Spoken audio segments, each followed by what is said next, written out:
The St. Louis Cardinals offense had no answers once again as they get shut out by the Cincinnati Reds and fall back to the 500 mark.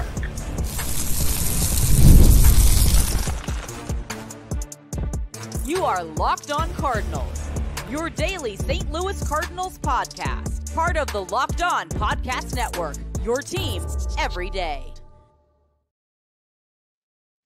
Hey there, Cardinals fans. I'm JD Haffern, and I'm a national radio sports anchor born and raised in the Lou and a lifetime Cardinals fan, and I'm your host for Locked On Cardinals, part of the Locked On Podcast Network, covering your team every day. You can find me on Twitter X at JD Sports Radio. You can follow the podcast at LO_Cardinals. I want to thank those of you who do make Locked On Cardinals your first listen every day. We are free and available wherever you get your podcasts. You can also find us on YouTube. You want to stop on by, like, subscribe, comment, hit the notification button so you know when new episodes are posted. This is a show serving Cardinal Nation, giving the best fans in baseball all of the info about the birds on the bat.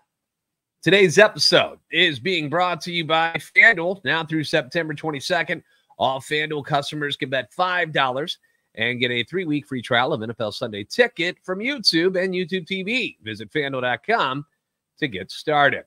So in front of, first off, 9/11 today. So on the YouTube, as you can see, I'm sporting the stars and stripes, the red, white, and blue as much as I can. It's a day of remembrance. We will never forget what happened and where we were on that day on September 11th. But, we'll use this day to remember those lives who were lost in that great tragedy and never forget, right? I mean, what else can you say about it? Now, let's get to the baseball side of this. In front of hundreds of people at Busch Stadium, the Cardinals laid another egg against the Cincinnati Reds, who have utterly dominated them in their last 4 meetings. The Cardinals have scored a grand total of 4 runs in their last 4 games against the Cincinnati Reds. The Cincinnati Reds, mind you. This is not one of the great teams in baseball.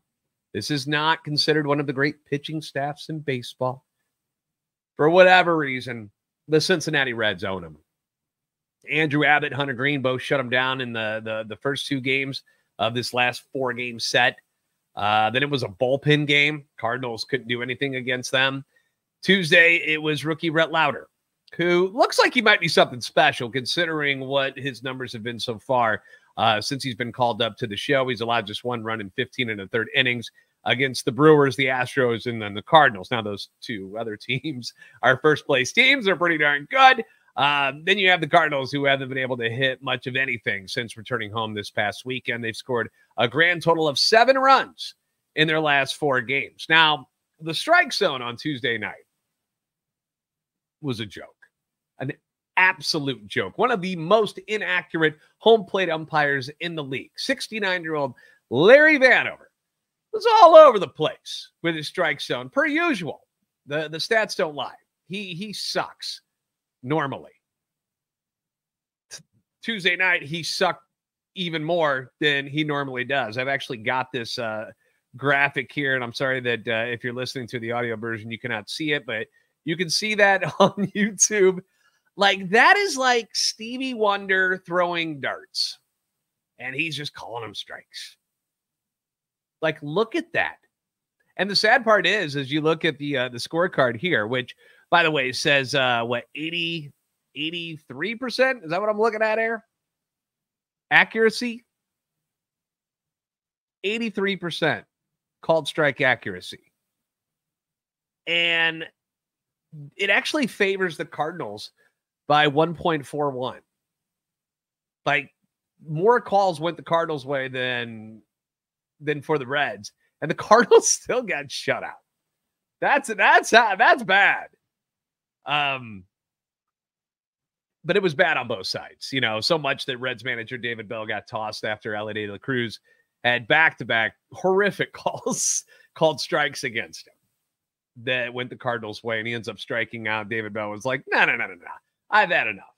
I watched the Reds telecast last night just to hear what they were saying, because I've told you that before. I like to tune in to what the opposing telecast is saying about the Cardinals and what they think about things. And, you know, they talked about the struggles and they talked about the attendance and how bad it was. And, you know, Jeff Brantley, who actually played for the Cardinals for 1 year, said that in the 35 years that he's been coming to St. Louis for baseball games, he's never seen a crowd that small and that sparse before. But they were also just laughing their butts off at the ridiculous calls that Larry Vanover was making against both teams last night. Obviously, they were a little more ticked off when it would happen against the Reds, but when it was a bad call against the Cardinals, they were giggling and stuff about it because they knew he was hot garbage last night. Like, it's pathetic that there is a man who has that much control over what's going on in a professional baseball game and is that horrible on a consistent basis, because he's when I went to the stats, only CB Buckner has a worse accuracy percentage, and it's like 92%. So it's not even remotely close to what we just saw last night. It's usually better than this, but that was awful. And some of these bad calls led to some of the struggles that Andre Pallante had to go through. Your Cardinal starter last night. He walks 5 more hitters in this one, making it back-to-back appearances where he's walked that many, which, you know, it's unacceptable at this level. You can't survive walking 5 guys a game. You are not Nuke LaLoosh from Bull Durham, where you can walk 18 and then strike out 18. That is not you. Andre's got to be able to command the zone better with his pitches, but sometimes, you know, he would throw strikes and Vanover would just call him balls anyway, because that's what Larry Vanover does. He's a 69-year-old man back there trying to do a job that appears that he's not qualified to do anymore. But it wasn't all on the ump's shoulders. As frustrating as it was to watch it for both sides, Pallante was wild on his own. Let's not let him off the hook here. And it eventually caught up to him in that 5th inning when he walks the leadoff hitter, Jonathan India, which is a big no-no, allows a single to Elly De La Cruz, then a wild pitch, scoots him over to second and third. Stevenson, he gets on strikes, but then TJ Friedel, well-placed ball, singles to score both runs. Then we get the weird disengagement violation. I don't know what the hell happened there. That moves Friedel over to second base. He walks Spencer Steer. On the pitch, Friedel ends up stealing third base. So now it's 1st and 3rd, 1 out. Ty France comes up and hits a high tapper back to Pallante. Like, it was a high chopper. Friedel's got good speed over there at third, and Pallante accepts the fact that the runner is going to score from third base, is going to be safe at the plate. I don't have an issue with that. He throws it to first, but he does it in kind of almost a lackadaisical way. Maybe he just didn't have a good grip on the ball. I don't know, but it was slow enough and not enough, you know, velocity on the ball that Spencer Steer, who was running on the play, he just keeps moving, goes all the way to third base. So on a tapper back to the pitcher, not only does a run score from third, but a runner advances from first all the way to third, and there was no error involved. Like, that can't happen. That can't happen. Kudos to the Reds for being aggressive, but man, that bugged me a bit. But that was it for the Reds offensively. Outside of that inning, they didn't do a whole lot with the walks that they were given. They did steal 3 bags, got caught once. Great pitch out. They were able to nail Elly De La Cruz at second base, but holding a team to 3 runs usually means success. That's usually a pretty good job by your pitching staff. And it just wasn't meant to be for the Cardinals, who didn't have much going at all until the 9th inning. And that's where 2 of your best young hitters in your organization come up with a chance to really do some damage, right? And it doesn't happen. And it's unfortunate. We're going to talk about those at-bats and why this is something you might have to get used to, Cardinal fans, for the, the time being, I guess, until this organization starts to get things turned around. You might have to start dealing with some of these failures at the plate from the young guys. So we'll get into that next here on Locked On Cardinals.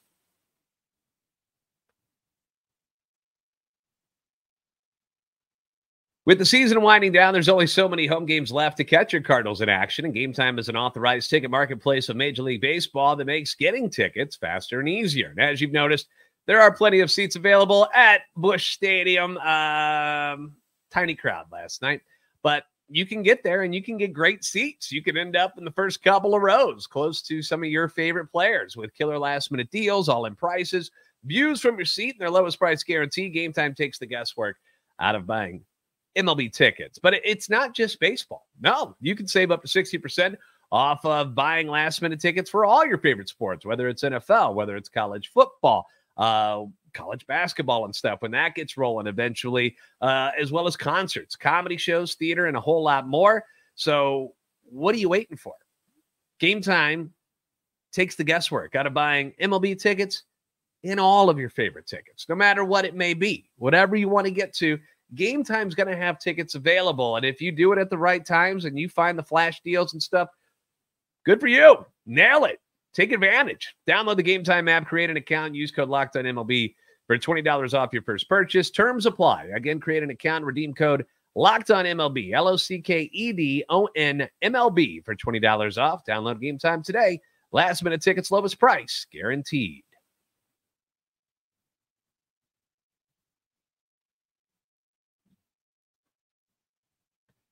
Thank you for making Locked On Cardinals your first listen every day. For your second listen, enjoy the Locked On MLB podcast, which is hosted by Sully. He's got you daily to provide national expertise with his trademark humor, and you can prepare for the Fall Classic with Sully, and he's got you covered each and every single day. Available on YouTube or wherever you get your podcasts. It's part of the Locked On Podcast Network, your team every day. Remember, you can catch every pitch of the Cardinals hometown broadcast with SiriusXM. Just download the SXM app and search the word Cardinals. And thank you for making Locked On Cardinals your first listen every day. Leave your comments on YouTube as well as on Twitter X anytime you want. That feedback always welcoming and encouraged. We're going to get to some of your feedback a little bit later here in today's show. So we get to the ninth inning, right? Cardinals haven't done diddly squat all night. Outside of Brendan Donovan, who had 3 hits and looked pretty good considering he's dealing with the toe issue and the inflammation and the swelling and everything that's going on there. Had 3 hits last night. One of them was an infield single, but I digress. But outside of that, not a whole lot going on. But ninth inning rolls around. Goldie had a couple of hits. He gets a single. Nato gets a single. Newton's up walking. And I tell you what, to go back to this umpire thing for just a second, Newton's got the eye of a hawk. All right. We know that. If you watch the games, you know Lars Nootbaar has got one of the best eyes in baseball. And it's almost to a fault where he gets called on pitches that are too close to take and it burns him normally. Like last night, there was one pitch that looked like it was a strike in that at bat that they called the ball and Newt got the benefit of the doubt there. But then there's other ones that are just a fraction outside. He thinks they're a ball, but he still gets rung up. And those are the situations where I wish Newt was a little more protective of the plate.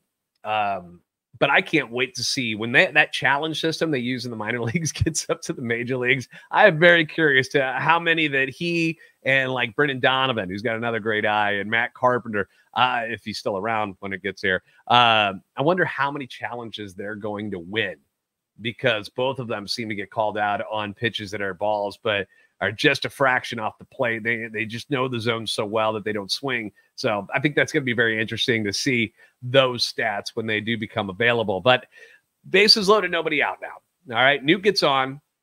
Jordan Walker's coming to the plate. Huge spot for the big kid. Goes down swinging, or goes down looking, actually. Goes down looking on 4 pitches. 4 pitches is all it took. Took a ball with the first pitch. Takes a great cut for strike 1. Loved it. Loved that he almost came out of his shoes trying to just park that sucker into Big Mac land, because he's got that capability. It was a vicious swing, and he just missed it. Pitch 3 was a ball, but Larry Vanover called it a strike. It was clearly inside. Another Vanover special, if you will.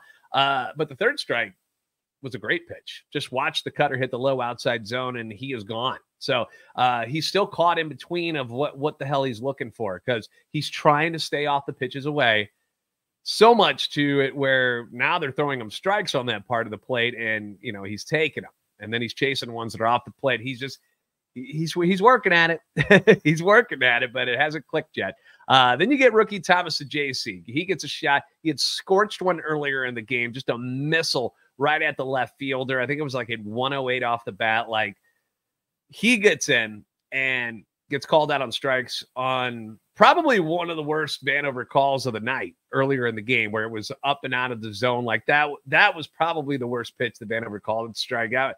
Brutal. It was at his neck, and he called it a strike. But so JC's up in the ninth, gets blown away by 4 straight fastballs. Well, it was trying to hit it over the arch, basically, and failed to connect on all 3 swings. I don't know why I said 4 straight fastballs. 3 straight. Couldn't catch up. There was like 94, and then like 96, and he was just woof, woof, woof. It's just different. It's different up at the major league level. I'm sure in Memphis, he probably tags one of those, but didn't work out this time. And he goes down swinging. And then Cart pinch hits. He gets burned by a terrible Vanover call on a 2-0 count and ends up striking out as well. And that's your ball game. So bases loaded. Nobody out. 3 straight strikeouts. They don't even put the ball in play. Game over. Now, as frustrating as this is, and as upset as I was watching it, where I'm like, oh my gosh, how do we suck this bad? How are we so brutal in these situations? After I took a few moments to kind of take a step back, and I was like, we better get used to this. You better get used to stuff like this in the final month of this season if you want to go with the young guys, which is what a majority of fans want the Cardinals to do. It's something I want them to do. But when you're going to have Walker, so JC, Baker, Winn, maybe Gorman at some point, Herrera, Pages, Siani's still a rookie, Fermin, and any other young guys that end up getting at bats, because this is the time where they're going to be in situations and they're going to fail. And this is their time to learn from mistakes and from failures. You're going to lose ball games because of some poor defense, some bad at bats. And we have to be okay with that right now, which is tough. It's tough, but that's where we are. You know, I've been harping about turning the page on the veterans and rolling with the young guys. And this is like a typical result you're going to see from them until they can figure things out at the major league level, until they become better hitters, major league hitters, and get more comfortable at the major league level. It's part of this process that they are going to fail a lot. It's going to happen. And we have to be okay with that, because you have to look at the bigger picture right now. You know, if you ever want them to mature and succeed at this level, got to crawl before you can walk, right? Isn't that the old saying? And it's not going to be easy to watch this every night. It's definitely not, because as a fan base, we hate losing. You know, we haven't had many losing seasons until the last 2 years. This is not a losing season yet. We're at 500, but still, you know what I mean? Like, you're not going to the playoffs. Like, it's done. But this is like a necessary evil, if you will, to get the better player later on down the road that you're hoping that these guys will turn into. Masyn Winn last year, remember this? Looked overwhelmed. So much that people were like, trade him. He's not going to make it. He's not going to be good at the major leagues. He can't hit.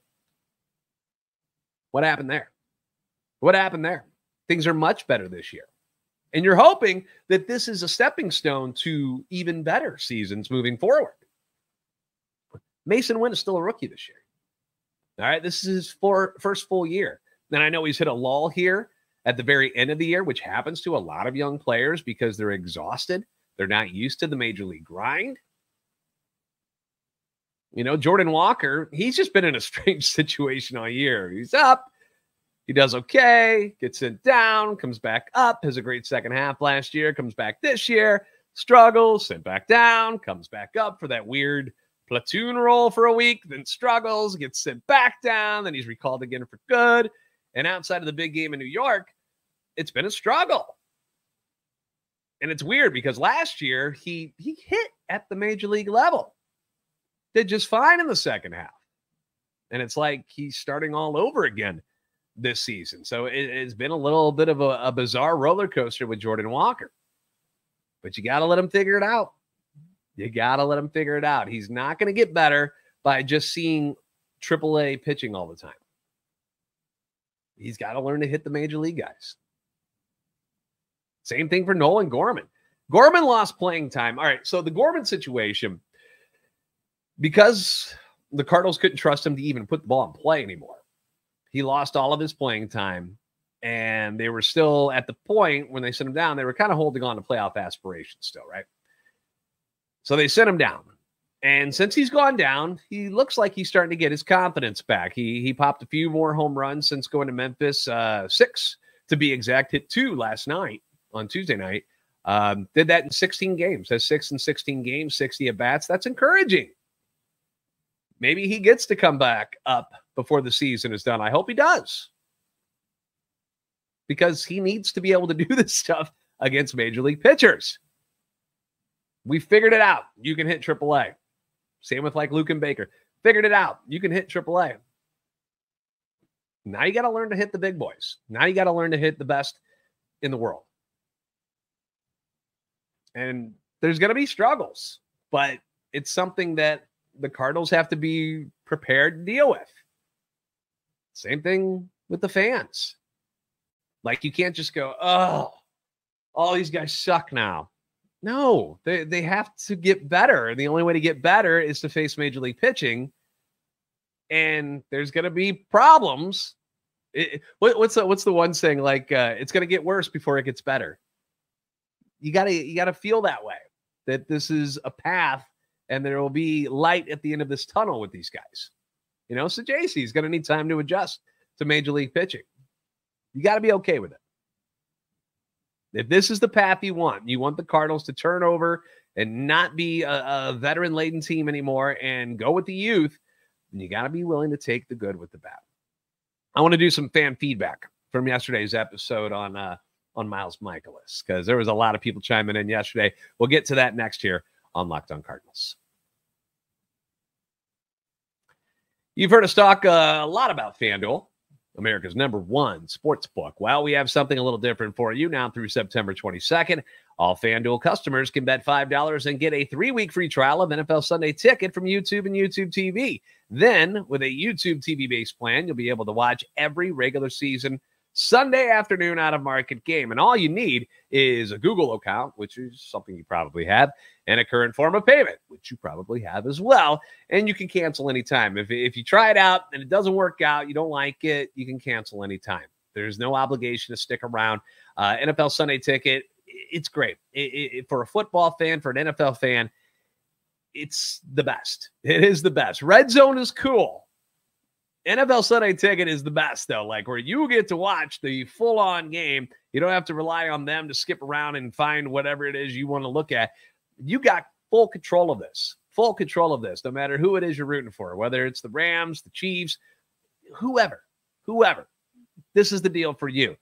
If you've never had NFL Sunday Ticket, I implore you, give it a chance. This is a great opportunity to test it out for yourself. Just visit FanDuel.com/LockedOn to download America's #1 sportsbook.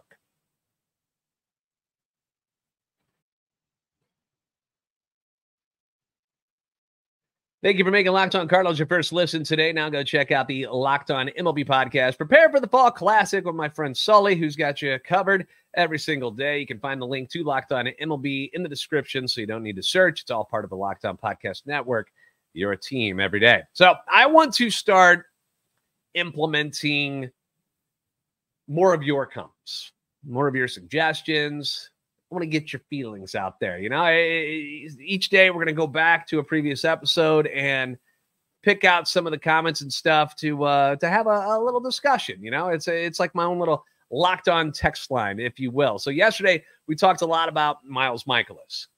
It's been a hot topic because of his exorbitant contract and ginormous ERA. So there was a lot to unpack there, and a lot of people had some good opinions on this stuff. So CB says, we got spoiled. For almost 30 years, Cardinals coaching was able to get the most out of mid-tier players. Those coaches and that coaching philosophy appear to be gone completely from this organization. There is no Dave Duncan coaching pitchers and elevating them. The Cardinals are mid in all categories: defense, offense, pitching, base running, and relief. This is a collapse of identity and failure of coaching. The other side of this is a catastrophic failure of the executive management. What happened to the exec suite that knew when to let Pujols go and who to find on the free agent market to bolster the team down the stretch? Michaelis is not the problem, and good coaching would have made him far better. Oh, well, I guess it is the lost 70s again. Well, first off, nice to see Dave Duncan, right? And his fashionable facial hair. I hadn't seen him in a long time, so him with the facial hair there, getting inducted into the Cardinals Hall of Fame, that was cool. Dunk was one of the great pitching coaches of our time. And yeah, I agree with you. We were spoiled rotten for a number of years where they would bring in busted up pitchers from other teams, guys that nobody wanted around anymore. He'd come in, make a few adjustments to that certain pitcher, and voila, you've got like a 13-game winner. Like, it was incredible. It was incredible. And then there was I don't know if you saw the interview that Jim Hayes did with Duncan and talking about analytics. And, Jim was like, Dave, you were kind of ahead of the time where you were using analytics and, now the rest of everything caught up, the rest of the league. Well, what do you think about all that? And he goes, well, he's like, yeah, he's like, I like it, but he's like, I would be using analytics differently than the way people are doing it right now. I would use them. And he went into this whole spiel, and I'm like, go tell the Cardinals this.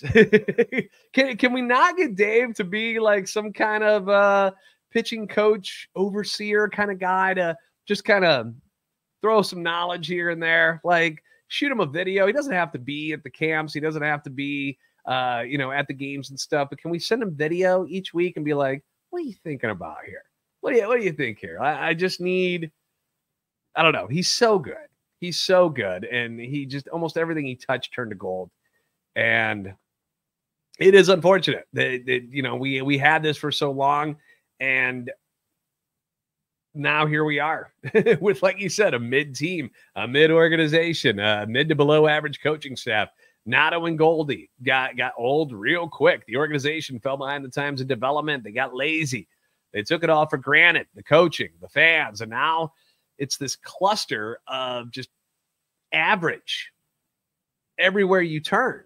And it's not going to be easy to get out of it right away. And that's something that, like, unless you go spend crazy money, which they're not going to do, there's no way you turn this around in 2 or 3 years. Like, it's something that's going to take a little bit. Like, these guys that we're looking at now, the Jordan Walkers, the Sajacies, the Winns, like, all of them have to come up together, and they all have to be good and become the players we think they're going to be if you want to see this franchise thrive again.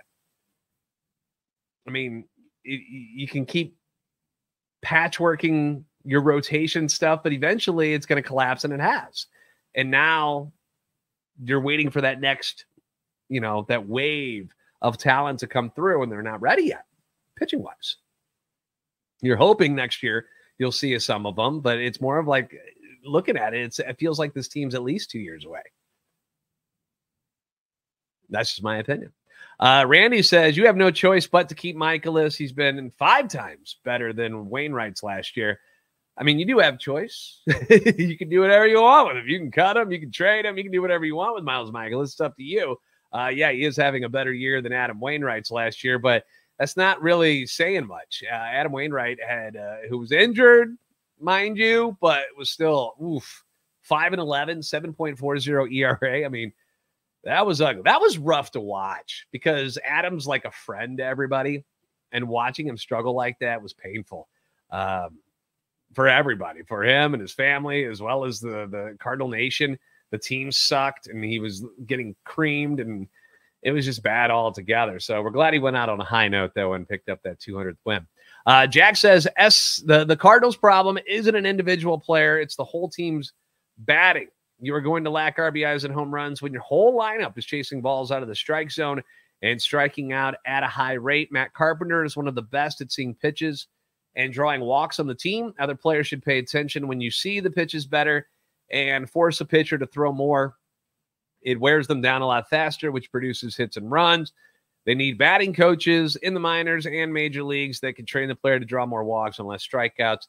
This has been the team's problem all year long, and all-star players are shouldering the blame for it. I mean, I'm with you to an extent on that, Jack. I've always been somebody who preaches patience at the plate. Like, I've always been that guy. When you're talking about like Matt Carpenter being able to take pitches, there's no better person in the league than Lars Nootbaar when it comes to chase rate in the league. Like, he is the 100th percentile. He is the best at it. Brendan Donovan's very good, 77th percentile. Both of them, just incredible eyes. Like I said earlier, sometimes Newt's is almost too good, where you'd wish he'd swing a little more and do some more damage, but it's hard to complain about it if the on-base percentage is there, you know? Carp has obviously been his normal eagle eye as well. But the rest of the team, they deserve to be criticized. Goldie's in the 45th percentile in chase rate, which is below league average. Arenado's in the 38th. He's worse. Contreras, 38th. So the All-Stars, which is those three guys, right? They should be shouldering some blame for it because they're doing it worse than some other guys on this team. One of them that actually, when I was looking this up, surprised me was Alec Burleson, because we all think about Alec Burleson doesn't strike out a lot, right? 16th percentile in chase rate. Dude chases stuff all the time, but he doesn't strike out. 96th in strikeout rate. So it doesn't really seem to make sense, but those are the stats at baseballsavant.com. And here's the other thing with Burleson, and I just want to bring this up real quick. Why does he swing at the first? It feels like he swings at the first pitch too much. Like, too much. Like, it seems like it happens all the time. And you'll get those innings where, you know, where it'd be like a 7-pitch inning, and Burleson's one of the problems where he swings at the first pitch and makes an out and doesn't allow the, you know, doesn't make the pitcher do any work whatsoever. So I looked at that too. Baseball Reference says he's hitting 259 when he swings at the first pitch. When he takes the first pitch, he's hitting 280, 21 points higher. OBP, 263 when he swings at the first pitch. 350 when he takes. Slugging, 380 when he swings. 480 when he takes. OPS, 643 when he swings. 830 when he takes. In 225 plate appearances, he has swung at the first pitch this year. 225. 308 he has taken. Maybe stop doing that. The stats are what they are. Maybe stop doing that, Alec Burleson. Think about it. Think about it. Tonight, the return of Lance Lynn against Brandon Williamson. Again, Lance Lynn, no idea why he's pitching tonight. I don't know why it's not somebody else that, you know, you want to keep your eye on for next year. Please, God, tell me you're not thinking about bringing Lance Lynn back next year. I told you leading into this year, it was a bad idea. It's been a bad idea. As much as you love him as a personality, the dude's just not a good pitcher anymore. He's below average. Stop accepting average. Stop it. Look beyond that. Be better than that. Cards have lost 2 in a row overall, 4 in a row to the Reds. My wife, who's a Reds fan, has been giving me hell. I need it to stop. If for anything, do it for me, Cardinals. Do it for me.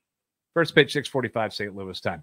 Thanks for making Locked On Cardinals your first listen every day. If you haven't already, please give us a follow on Twitter X at @LO_Cardinals and at JD Sports Radio. Like, subscribe on YouTube, help our channel, and love for the Cardinals grow. You guys are the best fans in baseball for a reason. I'll see you next time on Locked On Cardinals. Let's get a dub tonight.